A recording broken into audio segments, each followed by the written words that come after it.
తిరిగి బీసీఎన్ న్యూస్కి స్వాగతం. కాకినాడ జిల్లా పెద్దాపురం ఆర్డీఓ కార్యాలయంలో పెద్దాపురం నియోజకవర్గ కూటమి అభ్యర్థి నిమ్మకాయల చినరాజప్ప నామినేషన్ దాఖలు చేశారు. ఈ నామినేషన్ కార్యక్రమంలో జనసేన కాకినాడ జిల్లా అధ్యక్షులు తుమ్మల రామస్వామి, టీడీపీ నాయకులు పెద్దాపురం మాజీ మున్సిపల్ చైర్మన్ రాజా సూరిబాబు రాజు, బండారు సాగర్, వేమన అశోక్ తదితరులు పాల్గొన్నారు.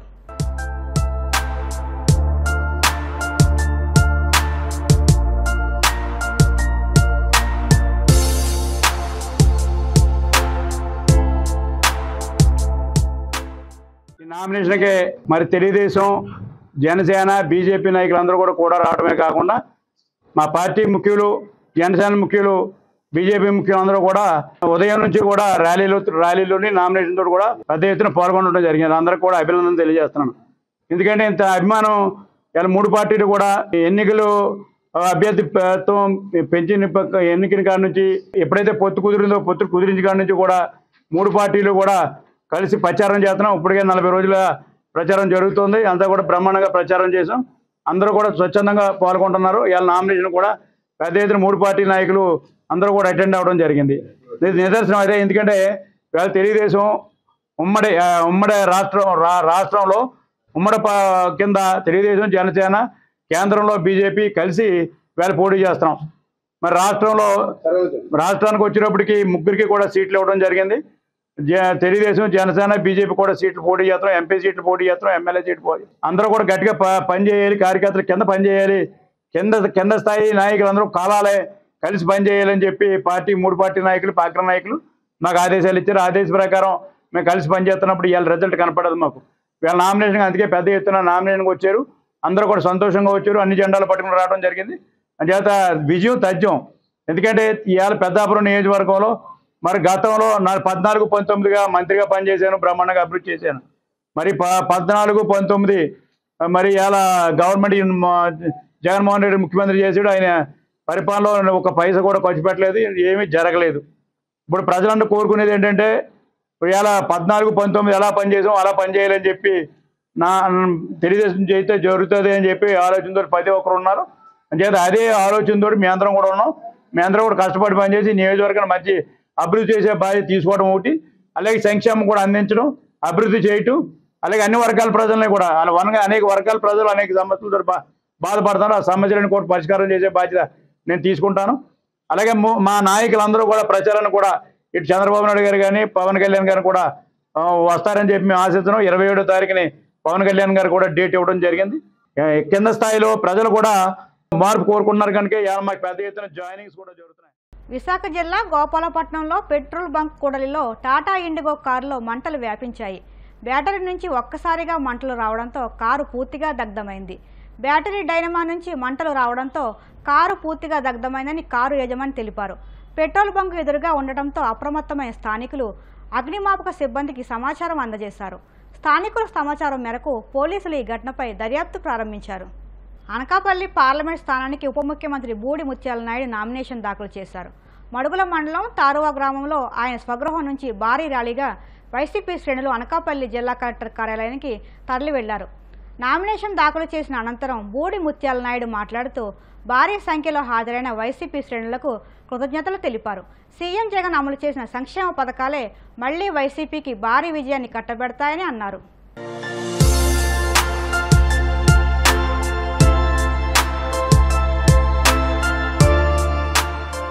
కాకినాడ రూరల్ నియోజకవర్గంలో ఉమ్మడి అభ్యర్థి పంతో నానాజీ ఇంటింటి ప్రచారం నిర్వహించారు. జనసేన పార్టీ నాయకులు పి ప్రసాదరావు, రెడ్డి చందు, గ్రామ అధ్యక్షులు జి ప్రసాద్ ఆధ్వర్యంలో వాకలపూడి రామకృష్ణ నగర్, శెట్టిబల్జ ప్రాంతాల్లో ప్రచారం నిర్వహించారు.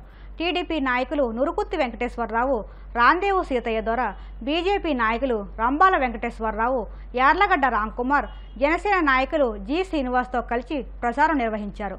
ఈ సందర్భంగా పంతో నానాజీ మాట్లాడుతూ రాబోయే ఉమ్మడి ప్రభుత్వంలో 6 నెలలలోపు మౌలిక వసతులు కల్పిస్తామన్నారు. ఈ కార్యక్రమంలో జనసేన, టీడీపీ, బీజేపీ నాయకులు, కార్యకర్తలు, జన సైనికులు, వీర మహిళలు పాల్గొన్నారు.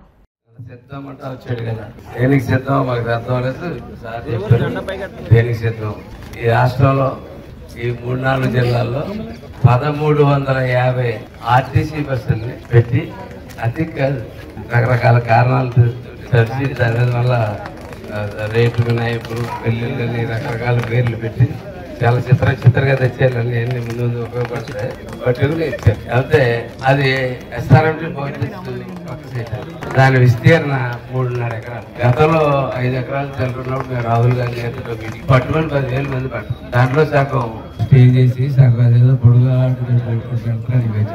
పెట్టి దాని మీద అటు ఇటు నడుపుతా ఉన్నాడు.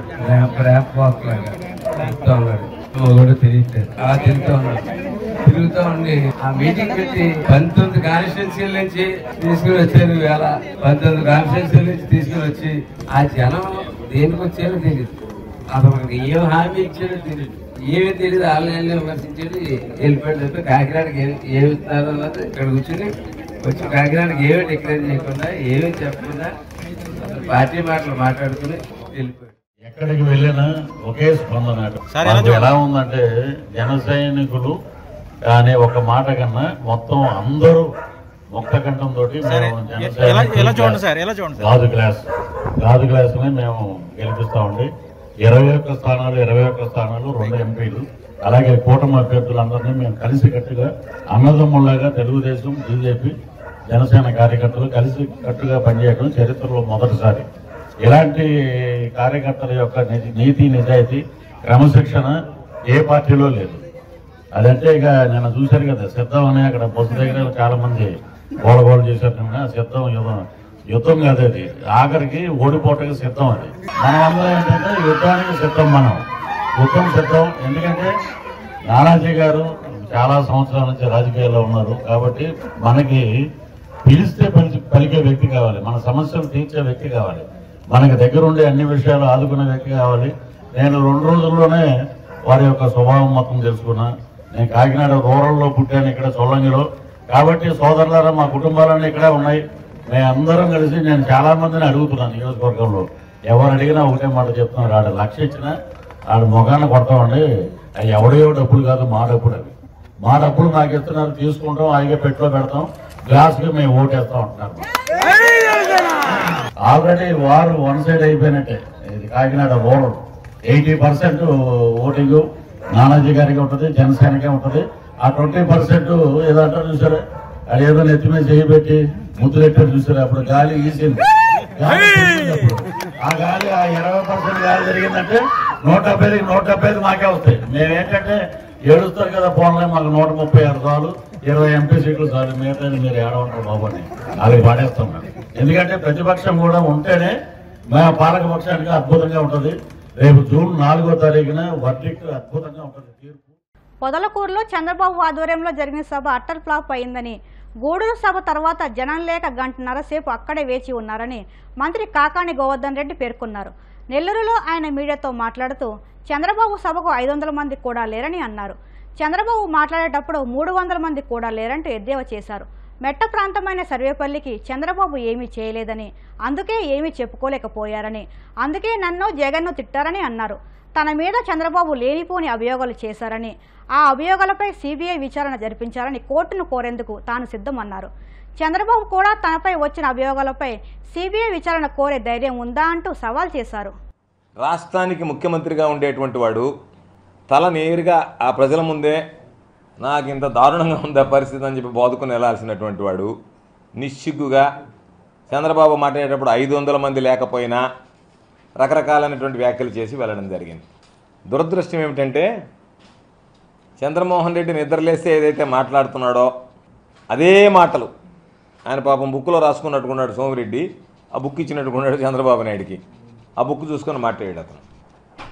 నేను చెప్పేది సరే, నువ్వు ఎట్టంటైనా 3 సంవత్సరాలు రాష్ట్రానికి ముఖ్యమంత్రిగా పనిచేసావు, మరీ చంద్రబాబు నాయుడు సోమిరెడ్డి స్థాయికి దిగజారిపోతే ఎట్లా? మరి అసహ్యంగా ఉంది కదా.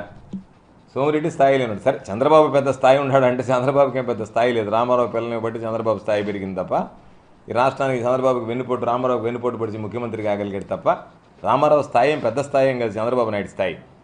కాబట్టి అయినా సరే 3 సంవత్సరాలు రాష్ట్రానికి ముఖ్యమంత్రిగా పనిచేసినటువంటి వాడు ఇక్కడికి వచ్చినప్పుడు వాస్తవాలు తెలుసుకోవాలి, ఏమి జరిగిందనేటువంటి దాని మీద మాట్లాడాలి. చంద్రబాబు నాయుడు అనేటువంటి వ్యక్తి చంద్రమోహన్ రాసి ఇచ్చిన స్క్రిప్ట్ను వల్లివేసిపోతే రోజు వాట్సాప్లో వచ్చినటువంటివన్నీ ప్రింట్అవుట్ తీసుకొని చదివిపోయినట్టుగా ఉంది తప్ప కొత్తగా ఏదీ మాట్లాడినటువంటి పరిస్థితి లేదు. అనేక రకాలైనటువంటి అభియోగాలు చేశాడు నా మీద. అనేక రకాలుగా మాట్లాడాడు. పాపం మన మదన్ కామరాజుని తీసుకొచ్చి ఇది ఉంటుంది కదా, ఏది పాముని కొట్టి చంపి తోలుతోటి ఒలిచేస్తే ఆ ఒలిచినటువంటి తోలు తీసుకొచ్చి దీనికి ప్రాణం పోస్తే ఇది కాటేస్తే మనిషి బతకడని చెప్పేసి పోయాడు చంద్రబాబు. సోమిరెడ్డికి ఓటేసి గెలిపిస్తే సోమిరెడ్డి పనిచేస్తాడని చెప్పేసి పోయాడు. నేను నిన్ను అడిగేది, నువ్వు ఈ రాష్ట్రానికి ముఖ్యమంత్రిగా పనిచేసావా లేదా? నీకు మర్చిపోయావా? నన్ను ఏమైనా గుర్తు చేయమంటావా నువ్వు ముఖ్యమంత్రిగా పనిచేసావని? నువ్వు ముఖ్యమంత్రిగా పనిచేసినప్పుడు మెట్ట ప్రాంతం అనేటువంటి పొదలకురికి ఏం చేసావు, సర్వేపల్లి నియోజకవర్గానికి నీ హయాంలో ఏం అనకూడింది అనేటువంటిది ఒకసారి నువ్వు చెప్పగలిగితే, ఇదిగో ఈ సర్వేపల్లి నియోజకవర్గానికి సంబంధించి నేను ఇది చేశాను అని చెప్పేటువంటి ఆస్కారం ఉంటుంది. జగన్మోహన్ రెడ్డి గారిని, నన్ను, మమ్మల్ని ఇద్దరిని దూషించిపోవడం తప్ప నువ్వు నిన్న వచ్చినటువంటి నీ ప్రజాగళం అనేటువంటి దానిలో ఎన్నికలకు ముందు నువ్వు ఏ రకమైనటువంటి భరోసాను ఇవ్వగలిగావు? ఇదిగో ఇది నేను చేశాను ఈ ప్రాంతానికి అని చెప్పుకోగలిగావా? లేదు ఈ వనరులు నేను తీసుకొస్తానని చెప్పి భరోసా ఇవ్వగలిగావా? లేదే. ఏది ఒక్కటి కూడా మాట్లాడేది, ప్రతి ఒక్కదాన్ని పాసింగ్ రిమార్క్స్ లాగా నువ్వు ప్రతి ఒక్కటి క్రిటిసైజ్ చేసుకుంటూ పోవడం. నోరు తెరిస్తే కాకపోతే ఏంటంటే పొదలకూరులో నీ నోటుకుండా వచ్చినటువంటి ఆ కంపు కాలుష్యం తప్ప పొదలకూరు ప్రజలకి ఇంకొకటి లేదు కదా. సోమిరెడ్డి కంపుతో బాధపడతా ఉన్నారు, ఇప్పుడు నీ కంపు యాడ్ అయింది. నేను చంద్రబాబు నాయుడికి ఛాలెంజ్ విసురుతున్నా. నీకు దమ్ము ధైర్యం ఉంటే, నువ్వు నిజంగా నిజాయితీపరుడు అయితే, నువ్వు నిజంగా నీతిమంతుడివే అయితే, నువ్వు నా మీద పెట్టినటువంటి అభియోగాల మీద నేను హైకోర్టులో పిల్లిస్తాను, నేనే వేసుకుంటాను. అయ్యా నా మీద అభియోగాలు వచ్చాయి, సిబిఐ చేత విచారణ చేయించండి అని చెప్పి, కోటి తవ్వకాల మీద, ఇసుక మీద, నువ్వు ఇచ్చినటువంటి వాటి అన్నిటి మీద నీకు ధైర్యం ఉంటే ఈ ఎన్నికలు అయ్యే లోపల ఎస్ నేను నీతిమంతుడిని, నిజాయితీపరుడిని, నా మీద వచ్చినటువంటి అభియోగాల మీద, నా మీద వచ్చినటువంటి ఆరోపణల మీద నేను విచారణకు సిద్ధంగా ఉన్నానని చెప్పి నీకు ధైర్యం ఉంటే నువ్వు సిబిఐ ముందు విచారణ కోరగలవా? వెళ్దాం, హైకోర్టులో నేను అఫిడవిట్ ఫైల్ చేస్తా. అయ్యా నా మీద అభియోగాలు వచ్చాయి, విచారణ జరిపించండి, కోర్టు ద్వారా ఆర్డర్ ఇవ్వండి. ఒకవేళ ఎందుకంటే ఈరోజు ప్రభుత్వం లేదు కాబట్టి, అపధర్మ ప్రభుత్వం కొనసాగుతుంది కాబట్టి నేను సిబిఐకి లెటర్ రాస్తాను, నువ్వు సిబిఐకి లెటర్ రాసి ఇద్దరం కలిసి లెటర్లు రాద్దాం, మన మీద విచారణ జరిపించుకుందాం, ఏమి ఇబ్బంది లేదు.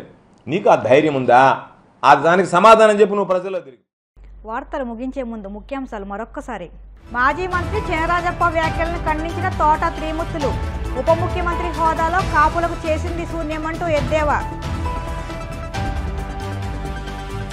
ఫలించిన మైలవరం టీడీపీ అభ్యర్థి వసంత్ కుమార్ ప్రయత్నాలు. అధిష్టాన నిర్ణయాన్ని శిరసా వహిస్తానన్న మాజీ మంత్రి దేవినేని ఉమా.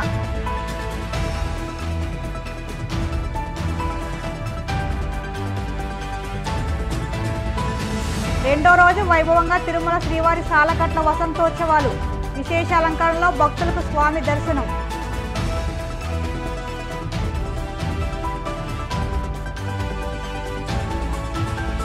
అనకాపల్లి ఎంపీ స్థానానికి బూడి ముత్యాల నాయుడు నామినేషన్ దాఖలు. భారీగా హాజరైన అభిమానులు, వైసీపీ కార్యకర్తలు. ఇవి ఇప్పటి వరకు ఉన్న వార్తా విశేషాలు. మరిన్ని వార్తా విశేషాలతో మళ్ళీ కలుసుకుందాం. అంతవరకు సెలవు. నమస్కారం.